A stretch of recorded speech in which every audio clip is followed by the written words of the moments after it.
Hello student, welcome to my class. This is Sakshi.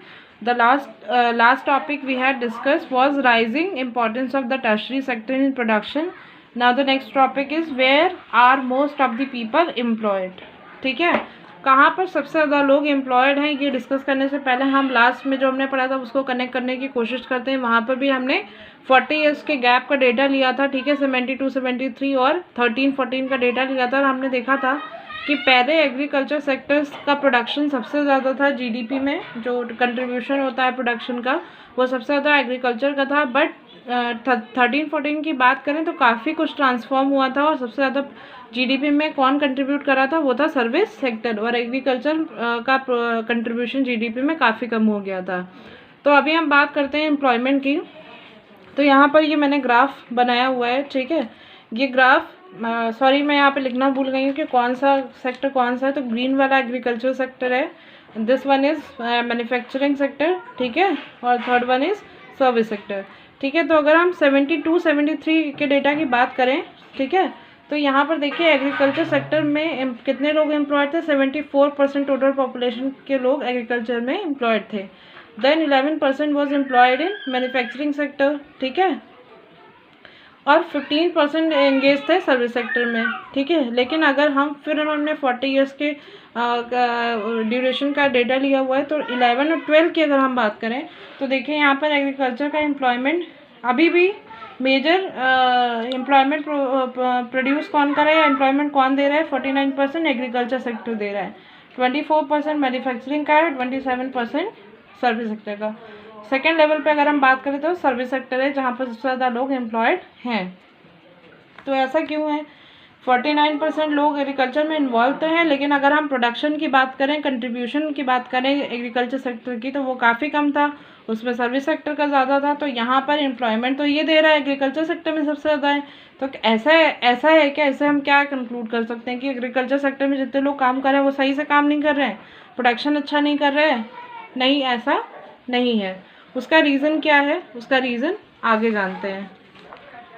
The shift in the share of GDP is not same to the share in employment.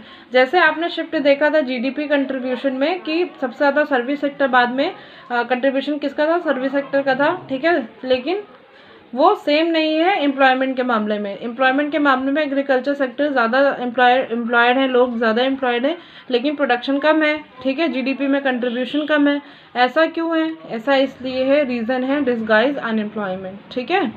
यहाँ पर मैंने employment लिख दिया है, sorry for that, that is unemployment, ठीक है, disguise unemployment. अब disguise unemployment क्या है भाई, ये किस चिड़िया का नाम है, पहले हम पढ़ लेते हैं। डिस्गाइज अनएम्प्लॉयमेंट से पहले आपकी बुक में एक स्टोरी दी हुई है, लक्ष्मी की स्टोरी, ठीक है। लक्ष्मी की फैमिली में 5 मेंबर्स थे, उनके पास 2 हेक्टेयर लैंड थी जो कि अनइरिगेटेड लैंड थी, मतलब उनके पास सिंचाई की सुविधाएं नहीं थी कुछ भी। All working on the same plot of land, जितने भी 5 मेंबर थे सब उसी सेम प्लॉट ऑफ लैंड पे वर्क कर रहे थे, ठीक है।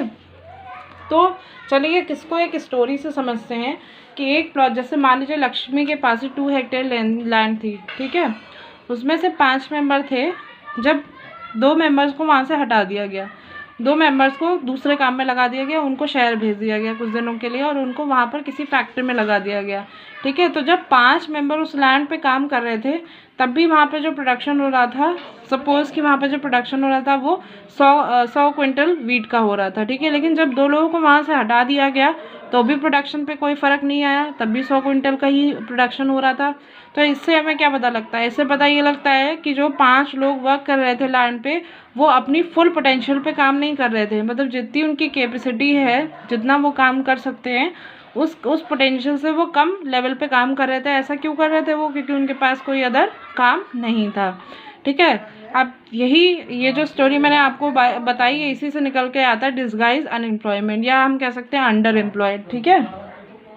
डिस्गाइज अनएम्प्लॉयमेंट जो होता है वो एक हिडन अनएम्प्लॉयमेंट होता है, वो आपको दिखेगा नहीं कि विजिबली आपको दिखेगा कि वो पर्सन काम कर रहा है, लेकिन एक्चुअल में वो अंडर एम्प्लॉयड है, अपनी फुल पोटेंशियल पे काम नहीं कर रहा है, तो उसको अंडर एम्प्लॉयड ही तो बोलेंगे।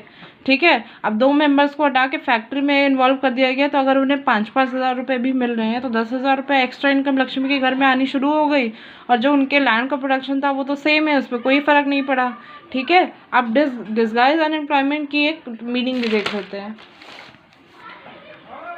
Disguised unemployment is a kind of unemployment in which there are people who are visibly employed। जैसा कि मैंने आपको बताया कि देखने में आपको लगेगा कि वो एम्प्लॉयड है बट आर एक्चुअली अनएम्प्लॉयड, लेकिन एक्चुअली वो अनएम्प्लॉयड हैं, अंडर एम्प्लॉयड हैं। ठीक है, वेन फॉर अ पी, वही सेम है, मैंने एक और मीनिंग लिख दी है जब अगर आपको ये ना समझ में आ रहा हो तो। When for a piece of work more than required people are employed then situation is called disguised unemployment. एक कोई काम, पीस ऑफ वर्क का मतलब एक कोई काम है जहाँ पर 2 लोगों की ज़रूरत थी, लेकिन जितने लोगों की ज़रूरत थी उससे ज़्यादा लोगों को एम्प्लॉयड कर दिया गया, तो क्या होगा, वो सिचुएशन क्या कहलाएगी, वहाँ पर डिसगाइज अनएम्प्लॉयमेंट क्या नाम है, प्रिवेल करेगी। और ऐसा नहीं है कि मोस्टली एग्रीकल्चर एक्टिविटीज़ में ही डिसगाइज अनएम्प्लॉयमेंट देखने को मिलता है, और भी बहुत सारे सेक्टर्स में डिसगाइज अनएम्प्लॉयमेंट देखने को मिलता है। मेनली फार्मिंग में या फिर एग्रीकल्चर में ही देखने को मिलता है। यहाँ पर मैंने फार्मिंग लैंड बनाया था जहाँ पर 6 लोग काम कर रहे हैं।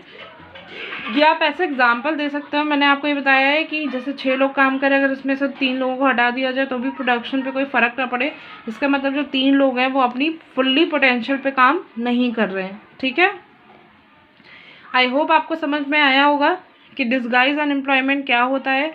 ठीक है, और क्या पढ़ा हमने ये पढ़ा कि कैसे एम्प्लॉयमेंट का कंट्रीब्यूशन डिफर करता है, मतलब shift in share of the employment is different from the shift in the share of GDP. ठीक है, एम्प्लॉयमेंट में एग्रीकल्चर सबसे ज़्यादा एम्प्लॉयड हैं लोग, लेकिन वहाँ पर डिसगाइज अनएम्प्लॉयमेंट होने के कारण वहाँ का प्रोडक्शन जो है लो है। ठीक है, अगर इन्हीं में से कुछ लोगों को जो डिसगाइज अनएम्प्लॉयड हैं उनको मैन्युफैक्चरिंग सेक्टर में या सर्विस सेक्टर में मूव कर दिया जाए तो उनकी इनकम भी बढ़ जाएगी और प्रोडक्शन पे भी कोई इफेक्ट नहीं आएगा, और हमारी इकोनॉमी भी कहीं ना कहीं ग्रो करेगी। ठीक है, तो ये हो गया आपका where are the most of the people employed, कौन कहाँ पे कितना एम्प्लॉयड है ये आपको पता चल गया है। ठीक है, डिसगाइज अनएम्प्लॉयमेंट क्या होता है ये भी आपको पता चल गया है। लक्ष्मी की स्टोरी हमने डिस्कस कर ली, दो मीनिंग डिस्कस कर ली हमने डिसगाइज अनएम्प्लॉयमेंट की। कैसे आपको एक स्टोरी लेके अगर एग्ज़ाम में आपके आ जाता है तो आपको कैसे ये दिखाना है कि जीडीपी का शेयर, जीडीपी में प्रोडक्शन, और फिर उसके बाद एम्प्लॉयमेंट की अगर बात की जाए तो कैसे एक दूसरे से डिफ़र करते हैं, ये सारी चीज़ें आप एग्जाम्पल के थ्रू बता सकते हो। ठीक है, आई होप आपको ये टॉपिक समझ में आया होगा। अगर आपको लगता है कि आपको टॉपिक नहीं समझ में आया, आप रिलेट नहीं कर पा रहे हो, तो आप कमेंट सेक्शन में आकर मुझे बता सकते हो, और आपको लगता है कि कहीं पर इम्प्रूव करने की या किसी सजेशन, आपके पास कोई अच्छा सा सजेशन है मेरे लिए, तो आप वो भी दे सकते हो। एंड मिलते हैं नेक्स्ट वीडियो में। Thank you so much.